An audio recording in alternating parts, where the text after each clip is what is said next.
உதயநிதி ஸ்டாலின் அவர்கள் வந்து 3 சாமியார்களை கூப்பிட்டு பாதை பூஜை செய்ததாக வந்து ஒரு நியூஸ் எல்லாருமே சொல்லிக்கிட்டு இருக்காங்களே சார். அந்த ஆரிய பார்ப்பனிய சதி அப்படின்றது எவ்வளோ ஸ்ட்ராங்கானது அப்படின்னு உங்களுக்கு இப்போ புரியுது இல்லையா? பேர்பட்ட குடும்பத்து மீதே இந்த மாதிரி ஒரு செய்தி வந்திருக்கு அப்படின்னு சொன்னா அப்போ அவங்க இன்னும் அந்த ஆதிக்க சக்திகள் அப்படின்றத நீங்க புரிஞ்சுக்கணும்.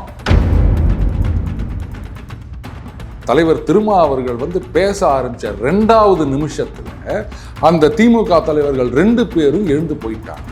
இதே வந்து ஒரு திமுக கூட்டத்திலேயோ இல்லை மற்ற கூட்டத்திலேயோ திருமா அவர்கள் கலந்துக்கினே அந்த முக்கியமான தலைவர் அவர் பேச ஆரம்பிக்கும் போது திருமா அவர்கள் எழுந்து போயிருந்தா என்ன ஆயிருக்கும்?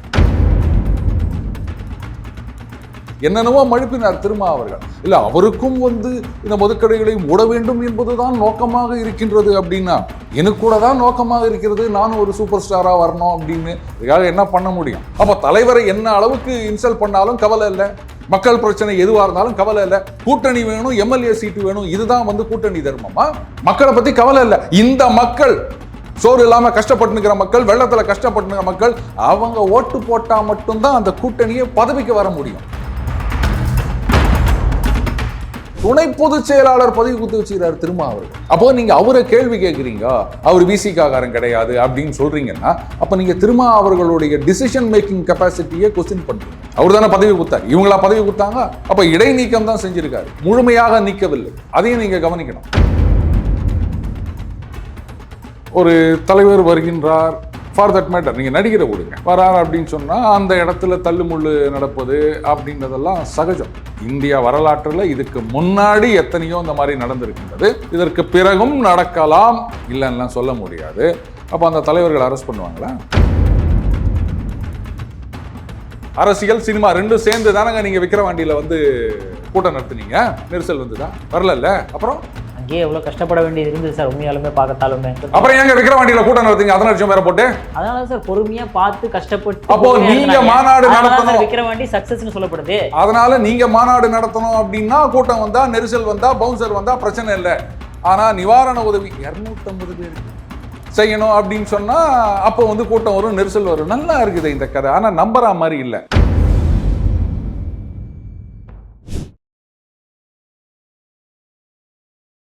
இளைய பாரத நேயர்களுக்கு வணக்கம். இன்னைக்கு நம்ம நேர்களில் நம்ம சிறப்பு விருந்தினர் கிரிக்கெட்டுக்கு அதிரடி ஆட்டக்காரர் சேவக் சார்ங்கிற மாதிரி நம்ம அரசியல் அதிரடி ஆட்டக்காரர் இருக்கக்கூடிய நம்ம அருண் சார் அவர்கள் தான். சார் வணக்கம் சார். வணக்கம். ஏன் ஸ்ரீகாந்த்லாம் உங்களுக்கு ஞாபகம் வராதா? வடக்குலேருந்து ஒருத்தர் தான் உங்களுக்கு ஞாபகம் வருமா? சார் இல்லை சார், எங்களுக்கு தெரிஞ்சு அதிரடி ஆட்டக்காரராக நம்ம சேவக் தான். நான் இருக்கும்போது பார்த்துருக்கேன். Generation gap. சரி இருக்கட்டும். சரி, ஓகே சார். இப்போ ரீசெண்டாக பார்க்க முடியும், நம்மளால் சில விஷயங்கள் வந்து செய்தி பூர்வமாக தான் வருது, அப்ரூவலாக வர மாட்டேங்குது. உதயநிதி ஸ்டாலின் அவர்கள் வந்து 3 சாமியார்களை கூப்பிட்டு பாதை பூஜை செய்ததாக வந்து ஒரு நியூஸ் எல்லாருமே சொல்லிக்கிட்டு இருக்காங்களே சார், அது உண்மைத்தன்மை என்ன? அதுக்கு அது உண்மைத்தன்மையெல்லாம் தெரிஞ்சுக்கிறதுக்கு நம்மக்கிட்ட இந்த கழுதை யார் குதிரை யார் அப்படி சிரிப்பு நிருபர் ஒன்றும் இப்போதைக்கு இல்லைங்க. ஆனால் அவர் வந்து அந்த ஒரு டெலிஃபோன் கான்வர்சேஷன் அதெல்லாம் போட்டிருக்காரு. அதற்கு இன்னும் மறுப்பு வரவில்லை. மறுப்பு வரலை அப்படின்றதுனாலே அது உண்மைன்னு எடுத்துக்க முடியாது. பட் அது உண்மையாக இருக்கும் பட்சத்தில் அந்த ஒரு டிஸ்கியோட தான் நம்ம பதில் சொல்ல முடியும். விக்ரம், நீங்கள் என்ன நினைக்கிறீங்க? இது உண்மையாக இருந்திருந்தால் அதை பற்றி உங்களுடைய கருத்து என்ன விக்ரம்? உண்மையாக இருந்திருந்ததுன்னா கி வீரமணி அவர்கள் உட்காந்து ஒரு மூலையில் உட்காந்து அழுதுட்டு இருக்கிறதா நம்மளால் பார்க்க முடியும் சார். ஓ, நீங்கள் அப்படி சொல்கிறீங்க இல்லையா? நம்ம எப்பவுமே கொஞ்சம் வித்தியாசமாக யோசிக்கிறாங்க இல்லையா? பேடிஎம்ல 200 வரணுமா சார்? 2000. அதாவது அண்ணன் உதயநிதி அவர்கள் என்ன சொன்னார்? சனாதன அது வந்து டெங்கு மலேரியா மாதிரி அப்படின்னு சொன்னார் இல்லையா? விக்ரம், உங்களுக்கே வந்து டெங்குவோ மலேரியாவோ வந்துச்சுன்னா நீங்கள் என்ன பண்ணுவீங்க? ஹாஸ்பிட்டல் போய் இன்ஜெக்ஷன் போட்டுருவோம். அதானே? ஸோ அந்த மாதிரி இது ஒரு ட்ரீட்மெண்ட் அப்படின்னு எடுத்துக்கலாம் இல்லையா, உண்மையாக இருக்கும் பட்சத்தில்? எதற்காக சார் இந்த ட்ரீட்மெண்ட்? அவருக்கு உதயநிதி ஸ்டாலின் வேண்டுதல் கிடைச்சிக்கிட்டு இருக்கு. லைனா துணை முதலமைச்சர் ஆயிட்டாரு, அடுத்த முதலமைச்சர் ஆகிறதுக்கு ரெடி ஆயிடுச்சு. இதுக்கப்புறம் அவர் என்ன சார் வேண்டுதல் வேணும்? இல்லை, அதுக்கு வந்து அவர் பிரதமர் ஆகணும், அப்போ தான் வந்து இவர் முதலமைச்சர் ஆக முடியும். அதான் அதுக்கு ஏதோ காரணம்லாம் சொல்கிறாங்க, யாரோ ஜோசியர் சொன்னாங்க அப்படின்னாங்க. How far it is true அப்படின்றது நமக்கு தெரியல. அகைன், உண்மையாக இருக்கும் பட்சத்தில் சரி அப்படி ஏதாவது இருந்ததுனால் அதுக்கு வந்து இது ஒரு தீர்வாக இருக்கும் அப்படின்னு நினச்சி பண்ணி தான் அதை ஏங்க நீங்கள் தப்பு சொல்கிறீங்க? அடுத்தது பாருங்க, அந்த ஆரிய பார்ப்பனிய சதி அப்படின்றது எவ்வளோ ஸ்ட்ராங்கானது அப்படின்னு உங்களுக்கு இப்போ புரியுது இல்லையா? எப்பேற்பட்ட குடும்பத்து மீதே இந்த மாதிரி ஒரு செய்தி வந்திருக்கு அப்படின்னு சொன்னால், அப்போ அவங்க இன்னும் அந்த ஆதிக்க சக்திகள் அப்படின்றத நீங்கள் புரிஞ்சுக்கணும். ஆனால் எனக்கு என்ன டவுட்டுன்னா, ஒரு ரங்கராஜன் நரசிம்மன் அவர்கள் வந்து அந்த டெலிஃபோனில் பேசும்போது அந்த 3 பேர் ஜிஆர் அவர்கள் அப்படின்னு சொல்லியிருந்தாருங்க. அது என்ன 3 பேரும் வந்து இந்த ஸ்ரீ வைஷ்ணவத்தில் இருக்கவங்கள மட்டும் நாமளும் ஏதாவது ஒரு சந்தேகம் கேட்கணும்ல, கிளப்பி விடணும். கிளப்பி ஒன்றும் இல்லைப்பா, நமக்கு ஒரு சந்தேகம் வருதுப்பா. இப்போ நீங்கள் என்ன வச்சுக்கிறீங்க, விபூதி வச்சுக்கிறீங்க. ஆனால் அங்கே 3 பேருமே வந்து திருமண் காப்பு அணிந்தவர்கள். அதில் ஏதாவது சிக்னிஃபிகன்ஸு நமக்கு அதெல்லாம் தெரியல, அதனால தான் நம்ம கேட்குறோம். கரெக்டு. இது வந்து அண்ணன் மானமிகு ஆசிரியர் வீரமணி அவர்கள் கிட்ட கேட்டால் கரெக்டான பதில் சொல்வார் நினைக்க வைக்கிறோம். ஸோ நீங்கள் ஏன் கிட்ட கேட்கறது தப்பு. முதல்ல அவங்க தரப்புலேருந்து சொல்லணும், அது உண்மையா இல்லை பொய்யான செய்தியா அப்படின்னு சொல்லணும். பொய் செய்தி அப்படின்னா மறுப்பு வந்திருக்கணும். ஒருவேளை ஒரு 6 மாதம் கழிச்சு கொடுக்கலாம் அப்படின்னு நினச்சிருக்காங்க போல இருக்குது. அது அவங்க சௌகரியம், நம்ம வந்து ஏன் கொடுக்கல அப்படின்லாம் கேட்க முடியாது. ஆனால் மக்கள் மத்தியில் அது என்ன மாதிரி ஒரு பெர்செப்ஷனை கிரியேட் பண்ணி இருக்குது அப்படின்னு புரிஞ்சிக்க வேணாமா? இது வந்து ஏதோ போகிற போக்கில் யாரோ சொல்லிட்டு போகிறதில்ல, அவர் வந்து ஒரு ஆதாரம் அப்படின்னு வெளியிடுகின்றார். அப்படி இருக்கச்ச வந்து இதுக்கு இந்த பக்கத்துலேருந்து யாருமே ரியாக்ஷன் கொடுக்கல அப்படின்னும் போது ஜனங்க நம்ப ஆரம்பிச்சிருவாங்க. அது ரொம்ப ரொம்ப ரிஸ்க்கு. அது அவங்க தான் ரியலைஸ் பண்ணணும், நாம் ரியலைஸ் பண்ணி பிரயோஜனம் இல்லை. சரி, இந்த தரப்புலேருந்து பதில் வரும் வரை நாம் வந்து அந்த டிஸ்க்ளைமரோட வச்சுப்போமே. ஒரு தரப்பில் சொல்லியிருக்காங்க, இன்னொரு பக்கத்தையும் அண்ணன் விஜயகாந்த் மாதிரி அது என்னன்னு கேட்டால் தானே நமக்கு தெரியும். அவங்க விரைவிலேயே ஒரு கிளாரிஃபிகேஷன் கொடுத்துட்டாங்கன்னா இந்த சந்தேகம்லாம் தீந்துரும்னு நினைக்கிறேன் விக்ரம் சார். ஆனால் இது வந்து துர்கா ஸ்டாலின் அவர்களுடைய ப்ரெஷர்னால தான் வந்து உதயநிதி ஸ்டாலின் அவர்கள் பாத பூஜை செஞ்சதாகவும் ஒரு போய்கிட்டு இருக்கேன். அந்த மாதிரியும் அது எனக்கு தெரியலங்க. இந்த தரப்புல இருந்து அவங்க சொல்லணும் அது உண்மை இல்லை வந்து இது அப்பட்டமான போய். யாருமே கேட்க மாட்டேங்கிறாங்களா சார்? அதுதான் கரெக்ட். இப்போ நீங்கள் என்ன கேட்குறீங்க, என்ன கேட்டு என்ன பிரயோஜனம் சொல்லுங்கள். இப்போ நான் சொன்ன மாதிரி அண்ணன் மானமிகு ஆசிரியர் வீரமணி அவர்களை கேட்டிருக்கலாம், இல்லை சம்மந்தப்பட்டவர்களையே கேட்டிருக்கலாம். அப்போ தானே உண்மை என்னன்னு தெரியும். ஒருவேளை இந்த செய்தி அவங்கள போய் சேர்ந்துதான்றத கூட ஒரு சந்தேகம் இருக்கு இல்லையா? ஏன்னா எல்லாரும் வந்து எல்லா யூடியூப் வீடியோவும் பார்ப்பாங்க அப்படின்னு சொல்ல முடியாது. அப்போ யாராவது எடுத்து சொல்லணும் இந்த மாதிரிலாம் சொல்லின்னுக்கிறாங்க அப்படின்னு. அந்த மாதிரிலாம் யாரும் சொல்ல மாட்டாங்க. அது இதெல்லாம் போய் சொல்லணுமா அப்படின்னு நினச்சிருப்பாங்க போல இருக்கு. ஸோ மக்கள் மத்தியில் வந்து ஒரு கன்ஃபியூஷன் இருக்குது. அதை தெளிவுபடுத்திட்டா நல்லாயிருக்கும் அப்படின்னு நினைக்கிறேன். இல்லாட்டா வந்து நாளைக்கு கூட்டணிகள் அணிகள் மாறும்பொழுது, கட்சிகள் இந்த பக்கம் போகும்பொழுது இதை ஒரு பெரிய குற்றச்சாட்டாக வைப்பதற்கு ஒரு வாய்ப்பு இருக்கின்றது. நீங்கள் இந்த பொலிட்டிக்கலாக திங்க் பண்ணி பாருங்கள். ஏன்னா இன்றைக்கி வந்து ரொம்ப ஃப்ளூயிடாக இருக்குதுங்க சிச்சுவேஷன். ஒரு பக்கம் ஆதவ அர்ஜுனா அவர்கள் வந்து பயங்கரமாக ஃபயர் விட்டுன்னுக்கிறாருங்க. அப்போது ஒருவேளை அந்த மாதிரி அணி மாறுகிறார்கள் அப்படின்னு சொன்னால் அப்போ இதை சொல்லுவாங்க. ஸோ அதுக்காகவாது அந்த மாதிரி இல்லை அப்படின்னா இல்லைன்னு சொல்லணும். இல்லாட்டா வந்து அவங்களுக்கு வந்து நாமளே சான்ஸ் கொடுத்தா மாதிரி ஆயிரும். அதாவது விசிகா வெளியேறுவதற்கு எப்படி பாயிண்ட் போட்டு பார்த்தீங்களா? விசிகே ஒன்று ஞாபகம் சார். இப்போ நேற்றுக்கு ஆதவ அர்ஜுனா அவர்கள் வந்து மேற்கொண்டு திமுகவுக்கு எகெயின்ஸ்டான ஸ்டாண்ட் எடுக்கிறத நம்மளால் பார்க்க முடியுது சார். நேற்றுக்கு வந்து ஆமாம் திமுக ப்ரெஷர் கொடுத்தங்காட்டி தான் என்னை வந்து கட்சியிலேருந்து நீக்கப்படுறாரு அப்படின்ற மாதிரி ஒரு விஷயத்தை வந்து சொல்கிறாரு சார். அதாவது ஏவா வேலு வந்து விசிகா அவர்கள் தலைவராக இருக்கக்கூடிய திருமாவளவனுக்கு ஃபோன் பண்ணி இந்த மாதிரி அவர் வந்து கலந்துக்கூடாது அப்படின்ற மாதிரி வந்து அவருக்கு ப்ரெஷர் கொடுத்ததாக சொல்லியிருக்காரு சார். அவர் நீங்கள் ஏங்க இந்த திமுகவை எதிர்ப்பதாக பார்க்கிறீர்கள்? திருமா அவர்களை வந்து ஒரு நிகரற்ற தலைவராக ஏற்றுக்கொண்டிருக்கின்றார் ஆதவ அர்ஜுனா அவர்கள். அதனால் யாராக இருந்தாலும் நமக்கு வந்து ஒரு சினிமா நடிகர் பிடிக்கும், இல்லை ஒரு விளையாட்டு வீரர் பிடிக்கும் அப்படின்னா அவர் மேலே சாதனைகள் செய்யணும் அப்படின்னு நினைக்கிறது தான் இயல்பு இல்லையா? அந்த மாதிரி அவர் வந்து திருமா அவர்களை தலைவராக ஏற்றுக்கொண்டிருக்கின்றார். அதனால் வந்து அவர் இன்னும் மேலே வரணும். இப்போ ஏற்கனவே சொல்லியிருக்கோம், திமுக கூட்டணியில் இருக்கிற வரைக்கும் விடுதலை சிறுத்தைகள் ஒரு அமைச்சர் பதவியோ இங்கே விடுங்க, சென்ட்ரல் மினிஸ்டர் நம்ம ஏற்கனவே சொல்லியிருந்தோம். இந்த புள்ளி கூட்டணி ஜெயிச்சு அப்படியே அங்கே ஆட்சிக்கு வந்தால் கூட திருமா அவர்கள் எம்பி எலெக்ஷனில் ஜெயிச்சிருந்தாலும் அவருக்கு மந்திரி பதவின்றது கனவாகத்தான் இருந்திருக்க முடியும். ஏன்னா இங்கே தமிழ்நாட்டில் இருந்து போகிற கூட்டணி கட்சிகளை பொறுத்த வரைக்கும் திமுகவுடைய அனுமதி இல்லாமல் காங்கிரஸ் கொடுக்க மாட்டாங்க. அது நல்லாவே தெரியும். திமுக அதுக்கு ஒத்துப்பாங்களா? ஏன்னா இன்னொரு பவர் சென்டர் வளருவதை அவர்கள் ஏற்றுக்கொள்ள மாட்டார்கள்னு நம்ம சொல்லியிருந்தோம். ஸோ ஆதவ அர்ஜுனா அவர்கள் அவரை தலைவராக ஏற்றினார். நம்ம யாரையும் தலைவராக ஏற்றுக்கல. ஸோ நாமளே வந்து இந்த மாதிரி சொல்லும்போது அவர் யோசிக்க மாட்டாரா? அதில் நீங்கள் இதை மட்டும் சொல்கிறீங்க, அழுத்தம் கொடுத்தார்கள், அதில் கலந்துக்கினா கூட்டணியில் பிரச்சனை வரும்னு சொன்னாங்கன்னு. இன்னும் பல விஷயங்களும் அவர் பேசியிருக்காரு. 2 சேனலில் மினிமம் பேட்டி கொடுத்துருந்தாருங்க. அதில் அவர் என்ன சொல்கிறாரு, அந்த மது போதை ஒழிப்பு மாநாடு இருக்கு இல்லையா, திமுக சார்பிலையும் 2 பேர் கலந்துக்கினாங்க. கலந்துக்கின்னு அவர் சொல்கிறாரு, அண்ணன் தலைவர் திருமா அவர்கள் வந்து பேச ஆரம்பித்த 2வது நிமிஷத்தில் அந்த திமுக தலைவர்கள் 2 பேரும் எழுந்து போயிட்டாங்க. இதே வந்து ஒரு திமுக கூட்டத்திலேயோ இல்லை மற்ற கூட்டத்திலேயோ திருமா அவர்கள் கலந்துக்கின்னு அந்த முக்கியமான தலைவர் அவர் பேச ஆரம்பிக்கும் போது திருமா அவர்கள் எழுந்து போயிருந்தா என்ன ஆகிருக்கும்? இது வந்து சரியா அப்படின்னு கேட்குறாரு. அதை நான் கவனிக்கலை. இது ஆதவ அர்ஜுனா சொன்ன பிறகு தான் வந்து எனக்கு நினைவுக்கு வருகின்றது. அவங்க அந்த திமுக தலைவர்கள் அந்த மேடையில் பேசிட்டாங்க. அது கூட அவங்கள அந்த கூட்டத்துக்கு அழைத்த போது இதையே நிறைய பேர் வந்து விமர்சனம் வைத்தார்கள். என்னங்க இது, அவங்க தான் ஆட்சியில் இருக்காங்க, அவங்க தான் வந்து சாராய கடையை மூடணும், அவங்க மூட மாட்டேங்கிறாங்க, அவங்கள எதிர்த்து நீங்கள் போராட்டம் பண்ணுறீங்க, அவங்களையும் கூட சேர்த்துக்கின்னு பண்ணுறீங்களே, இது எந்த விதத்தில் நியாயம் அப்படின்னு கேட்டப்போ அதுக்கு அவரால் பதில் சொல்ல முடியல. என்னென்னவோ மழுப்பினார் திருமா அவர்கள். இல்லை, அவருக்கும் வந்து இந்த மதுக்கடைகளை மூட வேண்டும் என்பதுதான் நோக்கமாக இருக்கின்றது அப்படின்னா, எனக்கு கூட தான் நோக்கமாக இருக்கிறது, நானும் ஒரு சூப்பர் ஸ்டாராக வரணும் அப்படின்னு. அதுக்காக என்ன பண்ண முடியும்? அதனால் இப்போ இவர் சொன்ன பிறகு தான் யோசிக்கிறேன், அப்படி 2 நிமிஷத்தில் அவங்க வெளில போயிருந்தாங்கன்னா எவ்வளவு பெரிய இன்சல்ட் அது. நான் கேட்குறேன், ஒரு கம்யூனிஸ்ட் மீட்டிங்னு வச்சுக்கோங்க, அந்த மீட்டிங்கில் திமுக தலைவர்களை அழைக்கிறார்கள்னு வச்சுப்போம். அப்போ இது மாதிரி வந்து ஒரு முத்தரசன் அவர்களோ இல்லை கே பாலகிருஷ்ணன் அவர்களோ அவங்க பேசினே இருக்கும்போது இந்த திமுக தலைவர்கள் எழுந்து வெளில போவாங்களா? இல்லை, இன்னைக்கு இங்கே ஒன்றுமே இல்லாத காங்கிரஸ் கட்சி எடுத்துக்கங்க.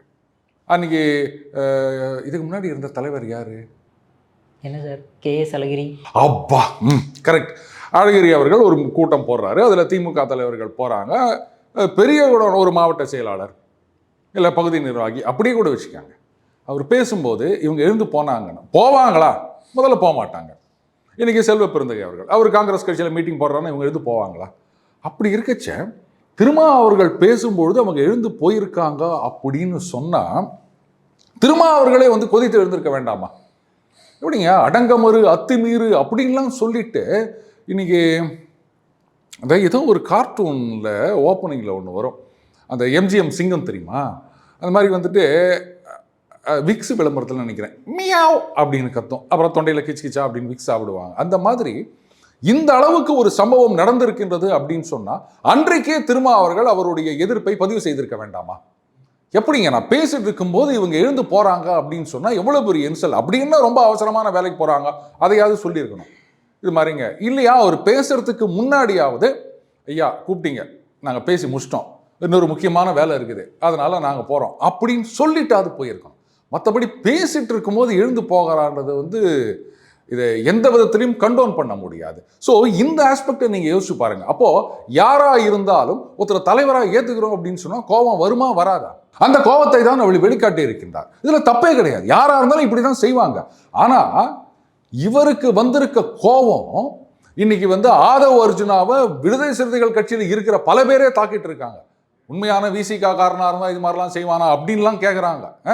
அதில் வந்து கவிதை மாதிரிலாம் போட்டு அவரை சாடி கொண்டிருக்கின்றனர். அவங்களுக்கு ஏன் இந்த கோபம் வரல? அப்போ தலைவரை என்ன அளவுக்கு இன்சல்ட் பண்ணாலும் கவலை இல்லை, மக்கள் பிரச்சனை எதுவாக இருந்தாலும் கவலை இல்லை, கூட்டணி வேணும், MLA சீட்டு வேணும், இதுதான் வந்து கூட்டணி தர்மமா? அதில் இன்னொரு பேட்டியில் அந்த நெறியாளர் கேட்குறாங்க, ஏங்க நீங்கள் பாட்டுக்கு வந்து இந்த மாதிரி எதிர்ப்பை காமிச்சிட்டு இருக்கீங்க, அப்போ வந்து கூட்டணியை விட்டு வெளில போன்னு சொன்னால் என்ன பண்ணுறது அப்படின்னும் போது அதுக்கு ஆதவ அர்ஜுனா சொல்கிறார், இந்த மாதிரி ஹைப்போதெட்டிக்கல் கொஸ்டின்லாம் இது பண்ண முடியாது. இல்லைங்க, நீங்கள் இதெல்லாமும் யோசிச்சு பார்க்கணும். இப்போ நீங்கள் எதிர்ப்புன்னு சொல்கிறீங்க, அப்போ நாளைக்கே வந்து திமுகலேருந்து கூட்டணி விட்டு வெளில போனால் அதுக்கு அவர் சொல்கிறார், ஏங்க அப்போ மக்கள் பிரச்சனைகள்லாம் பார்த்துட்டு இருக்க, மக்கள் பிரச்சனை இருக்கட்டுங்க, கூட்டணி விட்டு வெளில போனால் என்ன பண்ணுறது அப்படின்னா, அப்போ கூட்டணி தான் முக்கியன்ற முடிவுக்கு எல்லாருமே வந்துட்டாங்க போல இருக்கு, எக்ஸப்ட் ஆதவ அர்ஜுனா. நெறியாளர் கேட்குறாங்க, கூட்டணி விட்டு வெளில போன்னு சொன்னால் என்ன பண்ணுறது அப்படின்னா, மக்கள் பிரச்சனைக்காக கட்சி நடத்துகிறாங்களா இல்லை கூட்டணிக்காக MLA சீட்டுக்காக கட்சி நடத்துகிறாங்களான்னு முடிவு செய்ய வேண்டியது இது காலத்தின் கட்டாயம்னு நான் சொல்லுவேன். எப்படிங்க அவர் சொல்றாரு, என்னுடைய மக்கள் வந்து சாப்பாடு இல்லாமல் கஷ்டப்பட்டுனுக்கிறாங்க, அதை பார்த்துட்டு சும்மா இருக்க சொல்றீங்களா அப்படின்னா கூட்டணி விட்டு வெளில அனுப்பிச்சிருவாங்க. அப்ப கூட்டணி தான் முக்கியம், மக்களை பத்தி கவலை இல்லை. இந்த மக்கள் சோறு இல்லாமல் கஷ்டப்பட்டுனுக்கிற மக்கள், வெள்ளத்தில் கஷ்டப்பட்டுனுக்கிற மக்கள், அவங்க ஓட்டு போட்டால் மட்டும்தான் அந்த கூட்டணியை பதவிக்கு வர முடியும். அப்போ மக்கள் முக்கியமா கூட்டணி முக்கியமானு இது மேலே வந்து நான் பதில் சொல்ல வேண்டிய அவசியம் கிடையாது. ஆனால் இது நெரேட்டிவ் அந்த மாதிரி மாறி போச்சு. விடுதலை சிறுத்தைகள் திமுக கூட்டணி விட்டு வரக்கூடாது, கோடிக்கம்மா நட விட மாட்டாங்க, மேலே கேஸ் போடுவாங்க, எஃப்ஐஆர் வாங்கிட்டு இருப்பாங்க எங்காளுங்க. அதை அர்ஜுனா சொல்கிறார். இந்த மாதிரி மீட்டிங்கில் இன்சல்ட் பண்ணுவாங்க, அழுத்தம் கொடுப்பாங்க, அங்கே போகக்கூடாது அப்படின்வாங்க. இதெல்லாம் கேட்டிங்கன்னு எல்லாத்துக்கும் மேலே மக்கள் என்ன கஷ்டப்பட்டாலும் கூட்டணி தர்மம், நல்ல காலம், இது வரைக்கும் பாஜக வந்துடும் அப்படின்னு சொல்லியிருந்தாங்க. இப்போ அதை விட்டுட்டு கூட்டணி தர்மம் வெளில அனுப்பிச்சிருவாங்க உங்களை அப்படின்னு சொல்லி நிற்கிறாங்க. அனுப்பிச்சிட்டு போட்டோம். இப்போ மக்கள் கஷ்டப்படுறத விட நான் இந்த கூட்டணியில் ஒட்டிட்டு இருக்கிறது தான் முக்கியம், ஒரு 4 எம்எல்ஏ சீட்டு 2 எம்பி சீட்டு தான் முக்கியம் அப்படின்னு அவர்கள் நினைச்சார் அப்படின்னு சொன்னால் ஆதவ அர்ஜுனா அவர்களுடைய இந்த பேட்டிக்கு பிறகு இது ஜனங்க நிச்சயமாக புரிஞ்சுப்பாங்க. அவர் அங்கேயே இருக்கிறார் அப்படின்ற பட்சத்தில் ஓஹோ இவங்களுக்கு இதுதான் முக்கியம் போல இருக்கு அப்படின்னு மக்கள் முடிவு பண்ணாங்கன்னா, அதுக்கப்புறம் அவங்க இங்கே மை வைக்கிற அன்னைக்கு என்ன முடிவு பண்ணுறாங்களோ அது அவங்க கையில் தான் இருக்குது, நாம ஒன்றும் சொல்ல முடியாது. பட் ஆதவ அர்ஜுனா அவர்கள் பேசினதில் எதுவுமே தப்புன்னு நான் சொல்ல மாட்டேன். கட்சிக்குள்ளேயே மூத்த நிர்வாகிகள் இவரை குறி வச்சு தாக்கிட்டு இருக்காங்க. இவர் சொல்றாரு இந்த திமுகவில் இவங்கெல்லாம் என்னை குறி வைத்து தாக்குகின்றார்கள். ஏங்க ஒருவேளை கட்சிக்குள்ள நிர்வாகிகளே அவங்க திமுகன்னு சொல்றாரோ அது எனக்கு தெரியல. திமுகவில் இருக்கவங்களோட மேபி சோசியல் மீடியாவில் யாராவது இவரை டார்கெட் பண்ணலாம், மற்றபடி விசிகாவில் இருக்கவங்க தான் இவரை மும்முரமாக டார்கெட் பண்ணின்னுக்கிறாங்க. கவிதையில் தாக்குறாங்க, பேட்டியில் தாக்குறாங்க, போகிற இடத்துலலாம் தாக்குறாங்க.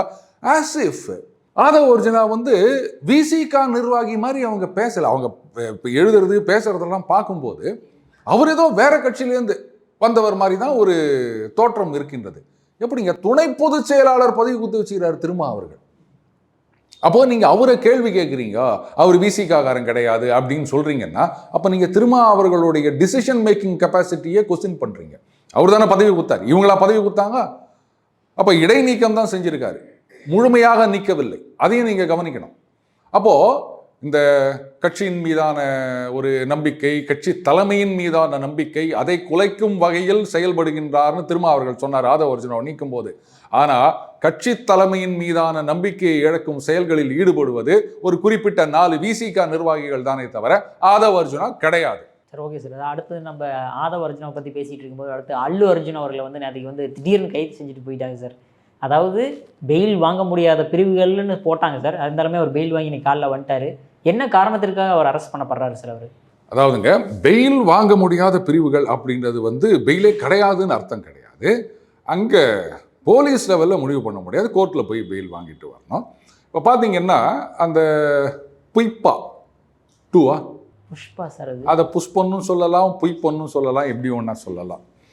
அந்த படத்தோட ரிலீஸ் அன்னைக்கு இவர் போயிருக்காரு போல இருக்கு, கூட்டம் வந்திருக்கு, அந்த நெரிசலில் ஏதோ மரணம் சம்பவித்திருக்கின்றது, அதுக்கு இவர் தான் காரணம் அப்படின்னு சொல்லிட்டு culpable homicide not amounting to murder அப்படின்ற செக்ஷனில் அவர் மீது வழக்கு பதிவு செய்து உடனடியாக சுறுசுறுப்பாக செயல்பட்டு காவல்துறை அவர் அரெஸ்ட் பண்ணிட்டாங்க. அதுக்கப்புறம் பெயிலும் கிடச்சிடுச்சு, 5:45 மணிக்கு பெயில் கிடச்சிது அப்படின்றாங்க. ஆனால் காவல்துறை தரப்பில் பார்த்தீங்கன்னா 6 மணி அதுதான் கட் ஆஃப் டேட், அது வரைக்கும் எங்களுக்கு பெயில் ஆர்டர் கையில் கிடைக்கல, அதனால் ரிலீஸ் பண்ண முடியல அப்படின்ட்டு நைட்டு அவரை சிறையில் வச்சுட்டு காலையில் இன்றைக்கி தான் ரிலீஸ் ஆகிருக்காருங்க அவர். இப்போ நான் கேட்குறேன், ஒரு தலைவர் வருகின்றார், ஃபார் தட் மேட்டர் நீங்கள் நடிகரை விடுங்க, வரார் அப்படின்னு சொன்னால் அந்த இடத்துல தள்ளுமுள்ளு நடப்பது அப்படின்றதெல்லாம் சகஜம்.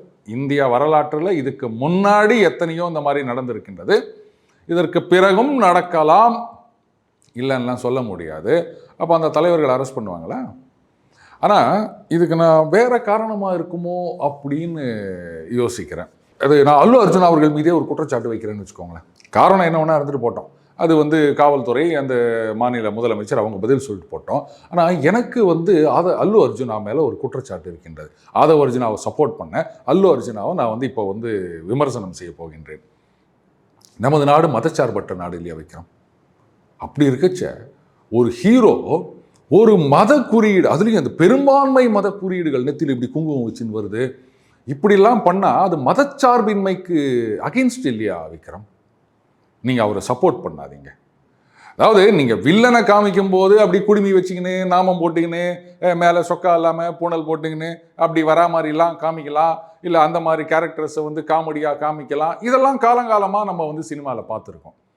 ஆனால் நீங்கள் இப்படி என்னடானா இப்படி குங்குமத்தை வச்சுக்கின்னு ஒரு ஹீரோ வராருன்றீங்க. கொஞ்ச காலமாகவே பார்த்தீங்கன்னா இந்த கன்னட திரையுலகமும் சரி, இந்த தெலுங்கு திரையுலகமும் சரி, இந்த மாதிரி தான் பண்ணின்னுக்கிறாங்க. அது இன்னும் ஒரு படம் ஒன்று வந்ததுப்பா, காந்தாரா. ஆமாம், அந்த படம் கூட நான் பார்த்தேன். நீங்கள் இந்த மாதிரிலாம் வந்து மதச்சார்புடைய திரைப்படங்களே எடுத்துன்னு இருக்கிறீங்களே, இது சரியா விக்ரம்? இது யோசிக்கணும். நீங்கள் ப்ரொக்ரெசிவாக இருக்கணும். ப்ரொக்ரெசிவ் ஃபிலிம் ப்ரொடியூசர்ஸ் அசோசியேஷன் அப்படி ஒன்று ஆரம்பிக்கலாமா? நம்ம எங்கே சினிமா எடுக்கிறோம் அந்த மாதிரி இருக்கணும். அந்த மதச்சார்பற்ற சினிமாக்கள் வேணும். ஏங்க மதச்சார்பற்ற பொங்கல் திருநாள் கொண்டாடும் போது மதச்சார்பற்ற சினிமா இருக்கக்கூடாதா? அதனால் ட்ரை பண்ணுங்க. ஸோ இந்த விஷயத்தில் வந்து நான் அல்லு அர்ஜுனா அவர்களை ஏற்றுக்கொள்வதில்லை. என்னங்க இந்த மாதிரி வந்து நீங்கள் ஒரு மத கருத்துக்களை அப்படியே பிடிச்சி திணிக்கிறீங்க. இதில் இன்னொரு விஷயம் இருக்குது விக்ரம். இப்போது ஆந்திரா தெலுங்கானா ரெண்டாக பிரிந்து விட்டாலும் ஒட்டுமொத்தமாக ஆந்திர மக்கள் அப்படின்னு தான் வெளி உலகத்தில் இருக்கவங்க அண்டு வெளியிலேருந்து பார்க்குறவங்க. ஏன்னு கேட்டிங்கன்னா அந்த மொழி அவங்களை இணைப்பது தெலுங்கு மொழி. அதாவது மொழி தான் யுனைட்டிங் ஃபேக்டர் அப்படின்னு சொல்கிறோம். ஆனால் ஒரே மொழி பேசுகிறவர்களை ரெண்டாக பிரிஞ்சு வந்துட்டாங்க அப்படின்றத நம்ம பார்க்கணும். அதனால் மொழிதான் இனம் அப்படின்லாம் எங்கள் அண்ணன் இங்கே ஒருத்தர் சுற்றினுக்கிறாரு. அவர் இதை வந்து யோசிக்கணும்னு சொல்கிறேன் நான். அடுத்தது இப்போது ஒன்றாக இருந்த ஆந்திரா தெலுங்கு திரையுலகம் அப்படின்றது இன்னும் ஒரே இதுவாக தான் இருக்கே தவிர ஆந்திரா தனியாக தெலுங்கானா தனியாக அப்படின்லாம் போலங்க. அண்ட் அல்லு அர்ஜுனா அவர்கள் வந்து இன்னைக்கு தெலுங்கு திரையுலகத்தில் மட்டும் இல்லை, இங்கே தமிழ்நாட்டிலேயே ஒரு சூப்பர் ஹிட்டாக பண்ணினுக்கிறாரு. வர வழியில் கூட பார்த்தேன் வெற்றிகரமான 10வது நாள் அப்படின்லாம் போட்டிருந்தாங்க. ஏன்னா இன்றைக்கி வந்து பல தமிழ் திரைப்படங்கள் வெற்றிகரமான 3வது நாள்னு போட்டு ஓட்டின்னுக்கிறாங்க. அதில் 10வது நாள் அப்படின்றது ஒரு பெரிய விஷயம்னு வச்சுக்கோங்களேன். அப்போது இந்த மாதிரியான ஒரு கடுமையான நடவடிக்கை அல்லு அர்ஜுனா அவர்கள் மீது எடுக்கிறாங்க அப்படின்னு சொன்னால் அப்போ அதனுடைய ரெப்பர்கஷன் என்ன அப்படின்றத காங்கிரஸ் யோசிச்சாங்களா? இல்லை ஒருவேளை நமக்கு இனிமேல் ஃப்யூச்சரே கிடையாது, அதனால் இருக்கிற வரைக்கும் ஏதாவது ஆக்ஷன் எடுத்துகிட்டு போயிடலாம் அப்படின்னு முடிவு பண்ணிட்டாங்களா? ஸ்கார்ச் எர்த் பாலிசி அப்படின்னு சொல்லுவாங்க. அந்த மாதிரி இனிமே நம்ம இன்னைக்கு ஜெயிச்சு எங்கே வரப்போகுது, ஏதோ அண்ணன் ராகுல் காந்தி இருக்கிற வரைக்கும் நமக்கு விமோசனமே கிடையாது, அதனால் ஏதோ பவர் கிடச்சிருக்கு ஏதோ ஒன்று பண்ணணும் அப்படின்னு நினச்சிட்டாங்களா அப்படின்னு எனக்கு தெரியல. ஏன்னா இந்த ஒரு சம்பவத்தில் இந்த மாதிரியான ஒரு செக்ஷனை போட்டு அவரை அரெஸ்ட் பண்ணுறது அப்படின்றது வந்து ஹராஸ்மெண்ட் தான், வேற ஒன்றும் கிடையாது. ஆட்டோமேட்டிக்காக இவங்க அந்த எஃப்ஐஆர் காஷ் பண்ண போனோம் அப்படின்னு போகிறாங்க. ஈவன் இவங்க சார்ஜ் ஷீட்டே ஃபைல் பண்ணாலும் அந்த கேஸ் நிற்கிறதுன்றது ரொம்ப ரொம்ப கஷ்டங்க. இவர் வந்தார் அதனால் வந்து அது மாதிரி நடந்தது அப்படின்னு சொன்னால் இது மாதிரி பல விஷயங்களுக்கு பல பேரை வந்து நம்ம பொறுப்பாளி ஆக்கலாம். இப்போது அமைச்சர் கார் வந்ததற்காக நிறுத்தி வைக்கப்பட்டிருந்த டிராஃபிக்கு, அதில் வந்து ஆம்புலன்ஸ் ஒன்று மாட்டிக்கிச்சு, இப்படின்ற செய்தி எல்லாமும் நம்ம பார்த்துருக்கோம்.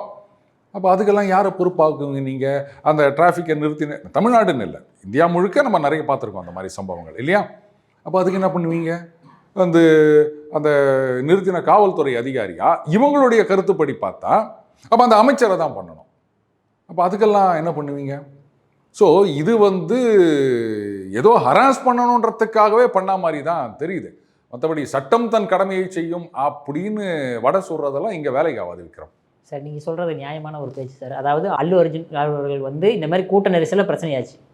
இதே தமிழ்நாட்டில் விஜய் அவர்கள் வெளியே வந்தால் எவ்வளோ பிரச்சனையாகவும் எவ்வளோ கூட்ட நெரிசலாகவும் அங்கே எவ்வளோ பலி ஏற்படும் அப்படின்னு உங்களுக்கும் தெரியும். ஆனால் எல்லாருமே வந்து ஏன் அவர் வெளியே வந்து மக்களை பார்க்க மாட்டேங்கிறார், ஏன் வெளியே வந்து மக்களை பார்க்க மாட்டேங்கிறார், ஒவ்வொரு பக்கம் போகும்போது கூட்டம் கூடும்போது இந்த மாதிரி உயிர் பலிகள் ஏற்பட்டுறக்கூடாதுன்ற காரணத்துக்காக தான் விஜய் அவர்கள் தனியாக இருந்து தனிப்பட்டு செயல்படுறாரு. அதுவும் அல்லு அர்ஜுன் அவர்கள் வந்து அவர் வந்து பொலிட்டீஷியனே கிடையாது, அவரையே பிடிச்சி உள்ளே போடுறாங்க. இங்கே இவர் வந்து திமுகக்கு எகெயின்ஸ்டாக பொலிட்டீஷியனாக இருக்கக்கூடிய அவரை உள்ளே பிடிச்சி போகிறதுக்கு எவ்வளோ நேரம் நினைக்கிறீங்க? அதனால விஜய் அவர்கள் வந்து வெளியில் வரல, அவங்க கூட்டம் வருமே சார் அவருக்கு. அதுவும் பைத்தியர்த்தனமான அவ்வளோ ஃபேன்ஸ் இருக்காங்கல்ல, அவ்வளோ வெறியாக இருக்காங்க. அப்போ அங்கே கூட்ட நெரிசல் ஏற்பட்டு ஏதாவது ஆயிரக்கூடாதுன்ற காரணத்துக்கு சார் அவர் வெளியே வர மாட்டேங்கிறாரு. நான் இப்போ அவங்களை ஒரு கேள்வி கேட்கவா? அவருக்கு ஏராளமான ஃபேன் ஃபாலோவிங் இருக்கின்றது, வெறித்தனமான ரசிகர்கள் இருக்கின்றார்கள் அப்படின்றது அவர் அரசியல்வாதி ஆன பிறகா இல்லை நடிகராக இருக்கும் பொழுதா? நடிகராக இருக்கும்போதும் சரி சார், இப்போ அடுத்த அரசியல் கட்டத்துக்கு வந்தோடனே அடுத்த லெவலுக்கும் போயாச்சு சார் அவங்க. சரி, அப்போது இது எல்லாமே அவர் நடிகராக இருந்த பொழுது தான் அந்த ஃபேன் ஃபாலோயிங் அப்படின்றது. அவுட்டோர் ஷூட்டிங் போனதே கிடையாதா? போயிருக்காரு சார். அப்பெல்லாம் வந்து ஜனங்க சுற்றி நின்று பார்த்தது கிடையாதா? இந்த பஸ் மேலே ஏறி நின்று செல்ஃபி அதைத்தான் நான் கேட்குறேன். அப்போ அந்த கூட்டத்திலலாம் எதுவும் நடக்கலையே? அப்பவும் ஆயிரக்கணக்கான ரசிகர்கள் வந்தாங்கல்ல. அவரும் சார் அந்த இடத்துல வந்து அவர் ஷூட்டிங் இருக்கிறாருன்னு தெரிஞ்சு தான் வந்து கொஞ்சம் பேர் தான் வந்து நின்றுருப்பாங்க. ஓகேங்களா? தெரியாது ஆக்சுவலாக இந்த இடத்துல ஷூட்டிங் நடக்குது அந்த இடத்துல ஷூட்டிங் நடக்குதுன்னு மோஸ்ட்லி மெம்பர்ஸ் தெரியாது. இப்போ அவர் வந்து வெளியே வராருனாவே கார் எப்போ வெளியே வருன்றதுக்காக கேமரா வச்சு ரெடி பண்ணி வச்சுக்கிட்டு இருக்காங்க சார். விக்ரம், ஈஸியாக தெரிஞ்சிருமே. இதெல்லாம் நாங்கள் சின்ன பயலுவலாக இருக்கும்போதே இங்கேருந்து ஒரு 5 கிலோமீட்டர் 10 கிலோமீட்டரில் ஷூட்டிங் நடக்குதுன்னா கூட காட்டுத்தீ மாதிரி பரவும். இந்த வதந்திகள் அப்படின்னு சொல்லுவாங்க. அப்போல்லாம் வாட்ஸ்அப்பு கிடையாது. இப்போ வதந்திக்குன்னே வந்து சோஷியல் மீடியா இருக்குதுங்க. அப்போ ஒன்றுமே கிடையாது, வாய் வார்த்தை மட்டும்தான். அப்போவே பார்த்தீங்கன்னா 10 கிலோமீட்டருக்கு அந்தால வந்து ஷூட்டிங் நடக்குதுன்னு சொன்னால் எப்படியோ மேட்ரு வந்துருங்க. எல்லாரும் ஓடுவோம், சைக்கிள் எடுத்துட்டு போவோம் 10 கிலோமீட்டர், தெரியுமா? ஸோ அந்த காலகட்டத்திலேயே அவ்வளோ கூட்டம் சேர்ந்ததுன்னும் போது ஏங்க இன்னைக்கு அப்படியே டக்கு டக்குன்னு ஒரு நிமிஷம் இது இந்த யோகி பாபு சொல்லுவார், அவர் வந்து சொல்ல உடனே நீ வந்து 7 பேருக்கு ஃபாலோ பண்ணிடு, என்னோட இதில் இருக்கவனே 5 பேர் தாண்டா அப்படின்னு வர. அந்த மாதிரி ஒரு செகண்டில் வந்து உலகமெல்லாம் நியூஸ் பரவுது. அப்படி இருக்குச்சா நீங்கள் வந்து என்ன சார் யாருக்கு சார் தெரியும் அப்படின்னு என்ன கதை சொல்லி நிற்கிறீங்க. நீங்கள் எப்படி விஜய் அவர்கள் மாதிரியே நீங்களும் குட்டி ஸ்டோரி சொல்லலாம் அப்படின்னு நினைக்கிறீங்களா? இந்த கதைலாம் நம்ம கிட்ட செல்லுபடி ஆகாதுங்க. சினிமாவுக்கு அங்கே கதை சொல்லுங்க, அங்கே ஒன்றா இது ஆஹா ஓஹோன்னு வாங்க, இங்கே அது சரிப்பட்டு வராது. சரிங்க, அப்போ வந்து சினிமாவில் இருந்தது, இப்போ அரசியலில் வந்தது அதோட அதிகமாயிடுச்சுன்னு சொல்கிறீங்களா? நாளைக்கு அவர் சிஎம் ஆயிட்டார் அப்படின்னா வெளில வந்தா கூட்டம் வரும், அதனால நான் வெளியே வரமாட்டேன் அப்படின்னு வரா? எனக்கு பதில் சொல்லுங்க. அப்போ கவர்மெண்ட் கொடுக்கக்கூடிய செக்யூரிட்டி ஃபோர்ஸ் எக்ஸ்ட்ரா இருப்பாங்க. ஏங்க நீங்கள் வச்சுக்கிற பவுன்சர்ஸ்லாம் எப்படி இருக்காங்க, வெல் ட்ரெயின்டாக இருக்காங்க, அதை விட்டுட்டு நீங்கள் இன்னொன்று கவர்மெண்ட் கொடுக்குற செக்யூரிட்டின்றீங்க. ஏன் நீங்களும் தான் எழுதி கொடுங்க அந்த மாதிரி. இப்போ அந்த விக்கிரவாண்டியில் எனக்கு இப்போ பதில் சொல்லுங்கள். அரசியல் சினிமா ரெண்டும் சேர்ந்து தானங்க நீங்கள் விக்கிரவாண்டியில் வந்து கூட்டம் நடத்துனீங்க, நெரிசல் வந்துதா? வரல. அப்புறம் அங்கேயே எவ்வளோ கஷ்டப்பட வேண்டியது இருந்தது சார் உண்மையாலுமே பார்க்கத்தாலுமே அப்படின்னு நீங்கள் சொல்கிறீங்க. யார் கஷ்டப்பட்டாங்க சொல்லுங்கள்? பவுன்சர்ஸ் தான் சார். இப்போ ஒன்றும் இல்லை சார், நீங்கள் சொல்கிற மாதிரி பவுன்சர்ஸ் ஏய் போடா அப்படின்னு லைட்டாக தள்ளிட்டா அடுத்த செகண்ட் மீடியாவில் என்ன இருக்குன்னு யோசிச்சு பார்த்து அப்புறம் எங்க விக்கிரவாண்டியில் கூட்டம் நடத்துங்க 15 பேரை போட்டு? அதனால சார் பொறுமையாக பார்த்து கஷ்டப்பட்டு அப்போ நீங்க மாநாடு நடத்தணும், விக்கிரவாண்டி சக்சஸ்னு சொல்லப்படுது. அதனால நீங்க மாநாடு நடத்தணும் அப்படின்னா கூட்டம் வந்தா நெரிசல் வந்தா பவுன்சர் வந்தா பிரச்சனை இல்லை. ஆனா நிவாரண உதவி 250 பேருக்கு செய்யணும் அப்படின்னு சொன்னா அப்போ வந்து கூட்டம் வரும், நெரிசல் வரும். நல்லா இருக்குது இந்த கதை, ஆனா நம்புற மாதிரி இல்லை. அதாவது இந்த தமிழ் சினிமா பார்த்து நீங்க கெட்டு போயிட்டீங்க அப்படின்னு நினைக்கிறேன். முதல்ல இப்படிதான் சொல்லுவாங்க, காமெடி படம் பேய் படம் இது ரெண்டுத்துக்கும் லாஜிக் பார்க்க கூடாது அப்படின்னு சொல்லுவாங்க. இப்போ சுத்தமா எதுக்குமே லாஜிக் வேணான்னு முடிவு பண்ணிட்டாங்க. இப்போ டைரக்டர்லாம் சொல்றாங்க, சினிமா பார்க்க வரியா அங்கே பார்க்கிங்கில் போயிட்டு ஸ்கூட்டரை நிறுத்திட்டு ஹெல்மெட்டை கைட்டு வரல, அப்போ அப்படியே நீ மூளையும் கைட்டி வச்சுட்டு வந்துரு அப்படின்றாங்க. சரி, நான் மூளையை கைட்டி வச்சுட்டு உள்ளார வந்தேன்னா நீங்கள் 1008 குறியீடு வைக்கிறீங்க சினிமாவில். மூளை இல்லாமல் அந்த குறியீடெல்லாம் எனக்கு எப்படி புரியும்? அதுக்கப்புறம் என் குறியீடெல்லாம் நீங்கள் புரிஞ்சிக்கவே இல்லைன்னா அதான் மூளையை அங்கேயே கைட்டி வச்சுட்டு வந்துட்டேன் நான் பார்க்கிங் ஸ்டாண்டில், நான் எப்படா? இல்லை நீங்கள் என்ன ஒரு கார்னர் நோட்ஸ் போடுவீங்களா? சினிமா தேட்டருக்குள்ளே வந்தோடனே இது பாருங்க அதை இந்த சீனில் இதுக்கு இந்த குறியீடு ஒரு புத்தகமாக அதை அடிச்சு கொடுங்க, அப்போவாத நாங்கள் வந்து போய்ச்சிட்டு போகிறோம். நல்லா இருக்குதுங்க. உங்களுக்காக வேணும்னா வந்து பவுன்சரை வச்சு நாங்கள் மேனேஜ் பண்ணுவோம், போலீஸ்க்கு வந்து இது பண்ணுவோம், அவங்க 32 கேள்விகள் கேட்பாங்க, அதுக்கெல்லாம் வந்து நிர்வாகி போய் பதில் கொடுப்பாரு, கூட்டத்தை நடத்துவோம். ஆனால் ஒரு 250 பேரை வந்து நாங்கள் நிவாரண நிதி கொடுக்கணும், நீ ஏன் கூட்டாண்டவா? கூட்டம் வந்துடும். ஒன்று செய்யுங்க, இப்படியே போயிருந்தீங்கன்னா ஜனங்க யோசிப்பாங்க, கரெக்டு தான்ப்பா அவர் சொல்கிறது, நாளைக்கே ஒரு சிஎம்மா வந்துட்டாருன்னு சொன்னால் இன்னும் நிறைய கூட்டம் அள்ளும், அது தொட்டு வேணாம் நீங்கள் வீட்லேயே இருங்கன்னு முடிவு பண்ணிட்டாங்கன்னா என்ன பண்ணுவீங்க விக்ரம்? ஓகே சார், எவ்வளோ முட்டை கொடுத்தாலும் வந்து பதில் சொல்லிட்டீங்க. சரி, ஓகே, அடுத்தது வரும் சார். நேற்றுக்கு வந்து நம்ம முந்தா நாள் நம்ம வைக்கம் வீரர் நம்ம பெரியார் அவர்கள் வந்து 100 வருஷம் ஆச்சு சார்.